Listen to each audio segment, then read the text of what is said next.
Este é o Orçamento Sem Segredo, um podcast da Associação da Carreira de Planejamento e Orçamento. Aqui iremos tratar, sem mistérios, um assunto que interessa a todos: a arrecadação e o gasto dos recursos públicos. Vem com a gente! Olá! Bem-vindos a mais um episódio do podcast Orçamento Sem Segredo.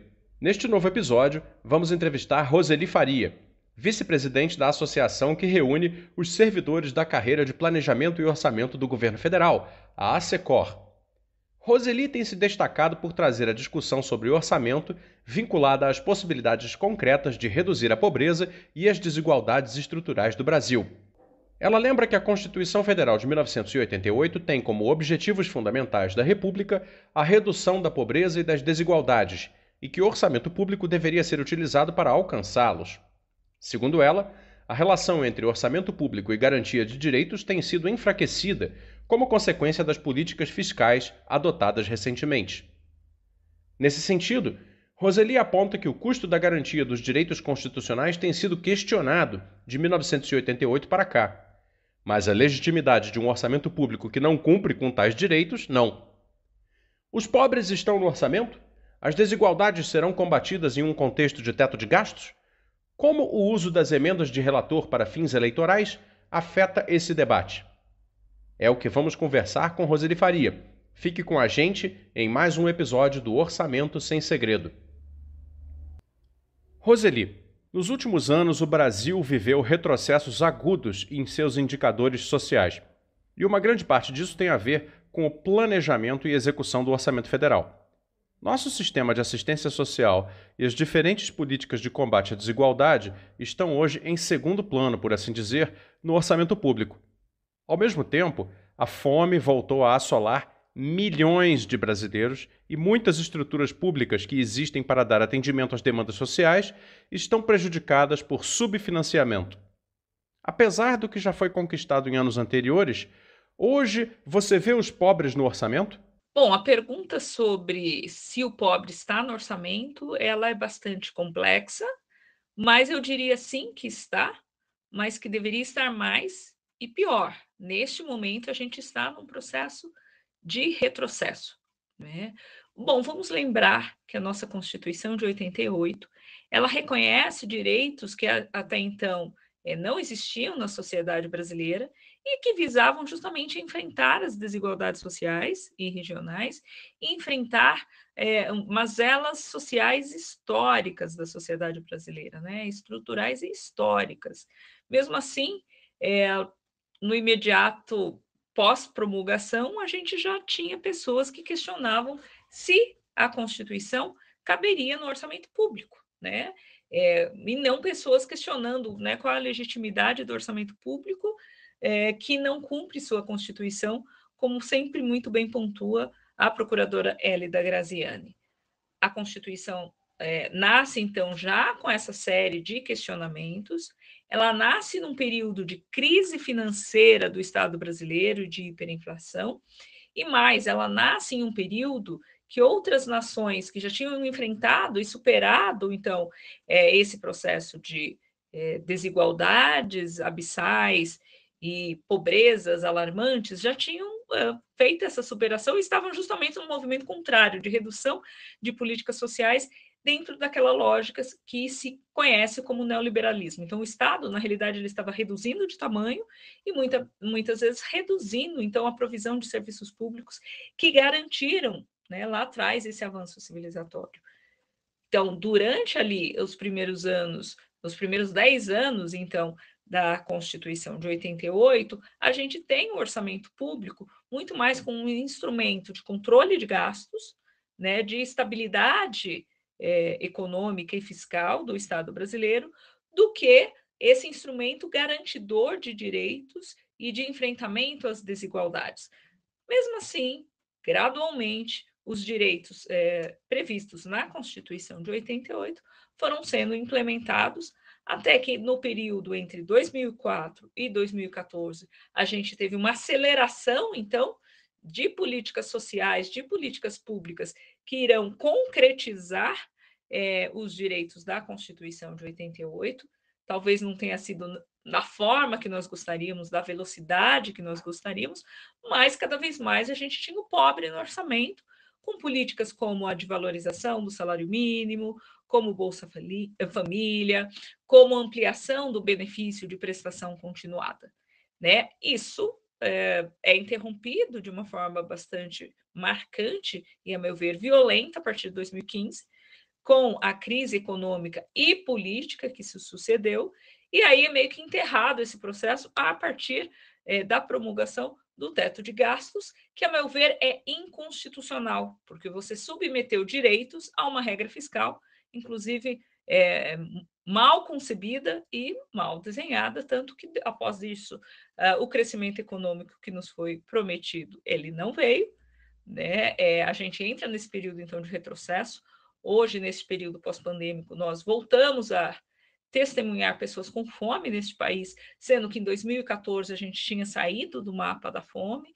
Então, o pobre, sim, ele está ainda no orçamento, deveria estar muito mais, mas estamos num período de retrocesso, que eu acho que posso finalizar falando da própria projeto de lei orçamentário que foi enviado ao Congresso Nacional no dia 31 de agosto de 2023, que estabeleceu, por exemplo, que o orçamento, né, que as dotações, os recursos de contrapartida para assistência social teriam uma redução de 95%, né? Deixa eu reposicionar. Então, o projeto de lei orçamentária para 2023, enviado pelo Poder Executivo ao Congresso Nacional no dia 31 de agosto, propõe para as ações de assistência social, o SUAS, Sistema Único de Assistência Social, que significa a contrapartida da União para a manutenção do sistema de assistência social, que é um direito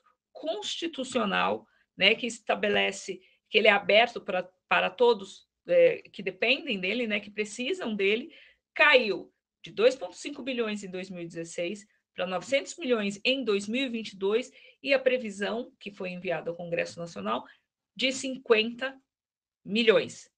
É claro que a justificativa é que ele vai ser recomposto no Congresso Nacional, né? Mas eu acho que isso dá luz a um nível de retrocesso que a gente tem, até porque ele vai ser, se ele for, né, recomposto no Congresso Nacional, vai ser por emendas e emendas de relator, e aí o Poder Executivo abre mão, né, deste poder, dessa obrigação constitucional de prever financiamento adequado para suas políticas públicas, porque se o relator recompõe, então, este valor, ele, a qualquer momento, pode alterar ao longo da execução de 2023, né? E, ao mesmo tempo, o Poder Executivo, se precisar, em certa medida, fazer essa alteração, ele tem que pedir autorização, então, ao próprio relator.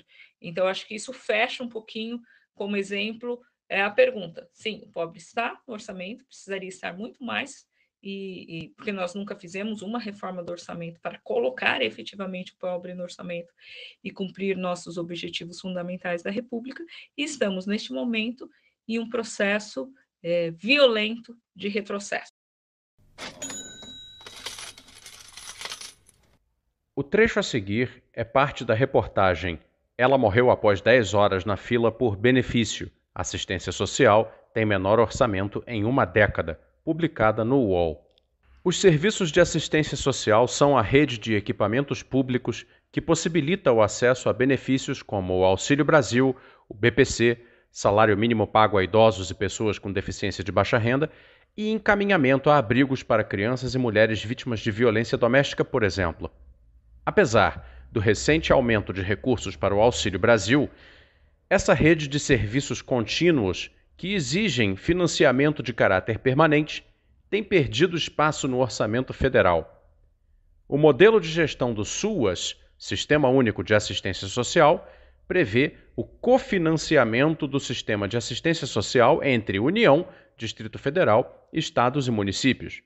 Mas a parcela da União neste cofinanciamento está em queda desde 2014 e em 2023 deve atingir o patamar mais baixo em mais de uma década.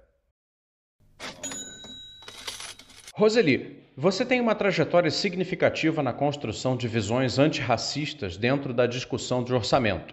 De fato, o Brasil distribui desigualmente suas riquezas, mas, quando se aplica uma ótica racial, percebe-se que a desigualdade não é neutra em relação a esse critério. Você acredita que o orçamento pode ser usado para combater o racismo no Brasil? Bom, de partida, eu diria que não só o orçamento público pode ser utilizado para o combate ao racismo, como deve ser utilizado para o combate ao racismo. Vale lembrar, então, que a nossa Constituição estabelece como objetivo a redução de desigualdades sociais, e raça é uma construção social, então não faz sentido separar, no Brasil nosso problema é social, não racial. Não, o racial molda o social e o social molda o racial, né? São elementos que funcionam na produção e reprodução das desigualdades sociais, e eu estou falando de raça, mas a gente tem outras questões também que funcionam da mesma forma, como a desigualdade de gênero. Mas a Constituição estabelece, então, que a gente tem que enfrentar as desigualdades sociais e estabelece a não discriminação. Então, como o orçamento público deve ser utilizado para o combate ao racismo? De diversas formas. De um lado, garantindo que políticas públicas que em si devem considerar essas desigualdades e formas de enfrentamento tenham financiamento adequado, então tem que ter financiamento para a saúde, para a educação, para a assistência social e para outras políticas públicas, e, ao mesmo tempo, o orçamento público ele tem que ser repensado para esse enfrentamento às desigualdades. Então, assim, desde 1988, nós nunca tivemos uma reforma que alinhasse o orçamento público aos objetivos fundamentais da República. Eu acho que é chegada a hora de se fazer isso, até porque a gente vai ter que passar por um processo, né, de reconstrução do orçamento público, que neste momento ele já não cumpre o papel de garantidor de direitos, de enfrentamento às desigualdades e até mesmo de desenvolvimento nacional. Né? Então, esse orçamento tem que ser repensado, uma reforma tributária tem que ser feita para o enfrentamento às desigualdades, a gente tem que repensar nossas despesas, nossas regras fiscais, temos que questionar, né? Temos que desenvolver metodologias e questionar os impactos nos diversos grupos, e aí também da população negra, e a partir dessa reconstrução é que a gente vai conseguir dizer que o nosso orçamento público está efetivamente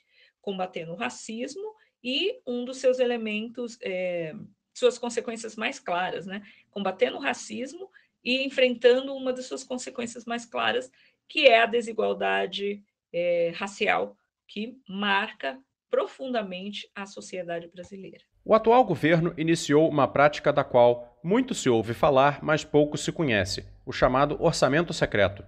O podcast Orçamento Sem Segredo quer saber de você exatamente como isso funciona e que impactos o orçamento secreto tem sobre o planejamento e a viabilidade de políticas públicas. O orçamento secreto, ele cria distorções na harmonia entre os poderes, porque o Poder Executivo delega, né, uma parcela de suas despesas discricionárias para o Congresso Nacional em troca de apoio às suas propostas. Além disso, você cria uma distorção no planejamento governamental, porque a alocação de recursos feita pelo relator do orçamento público não vai seguir o planejamento governamental, vai seguir outros interesses, muitas vezes paroquiais, que a gente desconhece. Ele traz prejuízo também à execução das políticas públicas, porque ele não vai seguir, né, o planejamento governamental e nem mesmo a missão de garantir o financiamento necessário a essas políticas públicas que foram gestadas pelo Poder Executivo. O Poder Executivo fica, em certa medida, nas mãos do relator. Por quê? Porque se os recursos foram alocados pelo relator, ele pode remanejar ao longo do ano, ou se o executivo precisar fazer esse remanejamento, ele tem que pedir autorização, então, para o relator. E também a gente tem o prejuízo da transparência, porque a gente não sabe exatamente por que as escolhas foram feitas da forma que foram, e ainda a participação social é completamente afastada, porque o interesse não é atender à sociedade, né? O interesse é garantir, então, esse toma lá da cá entre os dois poderes, né? O Congresso Nacional, o poder legislativo, e o poder executivo. Então, eu entendo que o orçamento secreto ele distorce completamente o desenho e a missão do orçamento público, e, nesse sentido, ele tem que ser duramente enfrentado a partir do ano que vem. Esses pontos aqui ressaltados, eu acho que tem que ser comunicado à sociedade cada vez mais, porque realmente ele inviabiliza essa construção desse orçamento enquanto garantidor de direitos, né? Ele inviabiliza um orçamento vinculado, então, a um planejamento governamental, a ideia de transparência, a ideia de interesse comum, né? Realmente não dá para imaginar a continuidade de um orçamento público, né, de um programa de governo que tem boa parte das suas despesas discricionárias delegada a uma pessoa, ou a três, né, ao relator, ao presidente da Câmara e ao presidente do Senado, que não vai ter comprometimento algum com a execução dessas políticas públicas e ao planejamento governamental que foi construído de forma participativa, né? A gente vai perder na participação social ao longo do ciclo orçamentário. Então, a gente tem muitas vezes aí nas conferências e no planejamento setorial uma forte participação social, já na construção do orçamento público e na sua tramitação no Congresso Nacional, essa participação social ela é reduzida, e na execução ela quase que inexiste, né? E quando você delega parte desses recursos para o Congresso Nacional da forma de emenda de relator, que ao fim e ao cabo se transforma no orçamento secreto, nós temos a total opacidade do orçamento público. Você vai conseguir identificar quais são as emendas de relator a partir do RP9, mas você não consegue identificar quais são os interesses por trás daquela decisão de alocar para o segmento A, B ou C. É por isso que eu digo que realmente o orçamento da União está completamente destruído e vai ser um longo processo de reconstrução para a gente conseguir finalmente alinhar o orçamento da União aos objetivos fundamentais da República.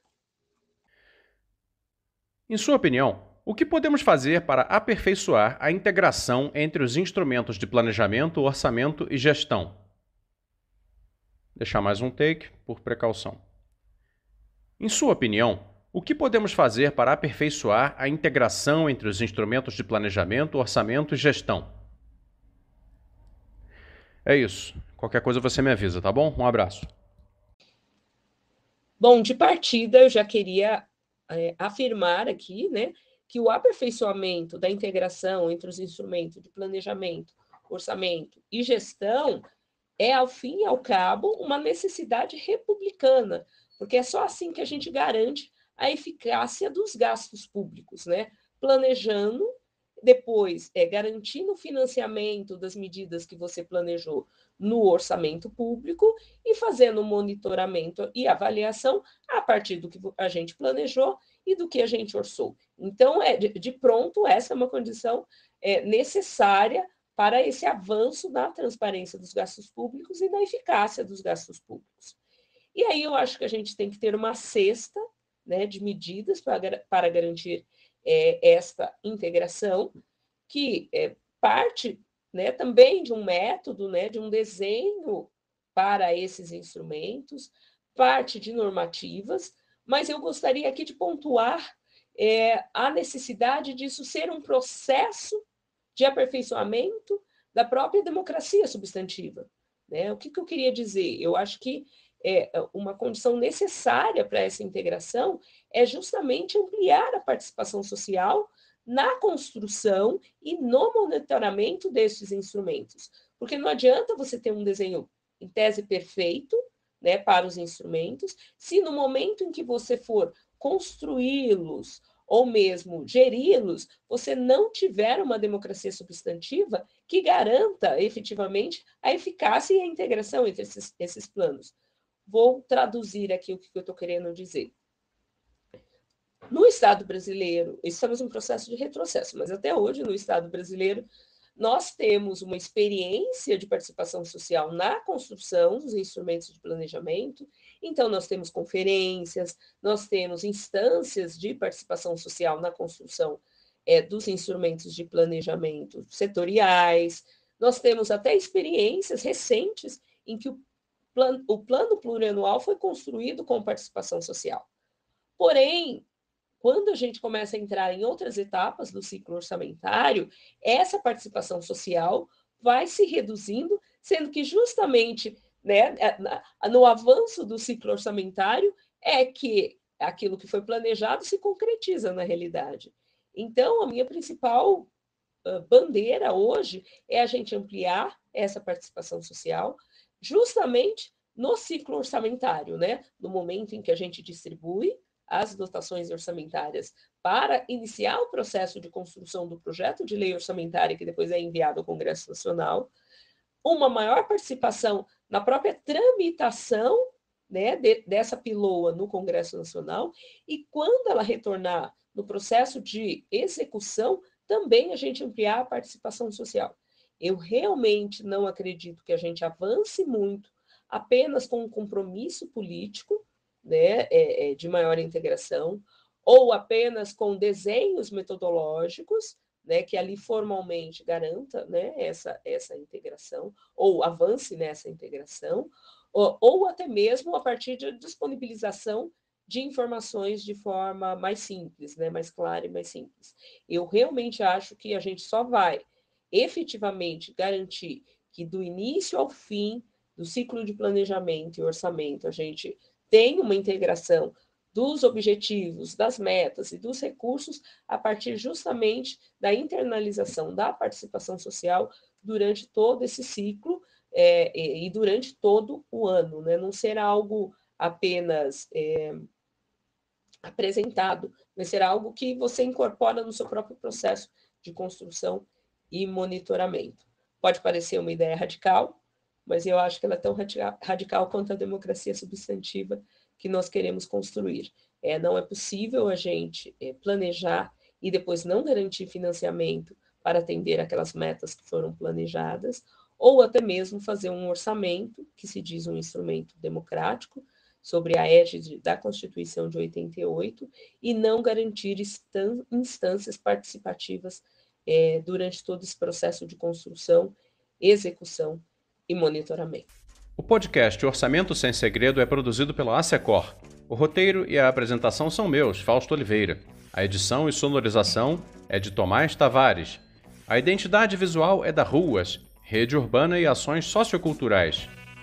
Este terceiro episódio contou com a consultoria de roteiro de Elaine de Melo Xavier, Júlia Rodrigues e Márcio Gimene, e utilizou o trecho da notícia "Ela morreu após 10 horas na fila por benefício. A assistência social tem menor orçamento em uma década", publicada em 16 de setembro de 2022 no site do UOL.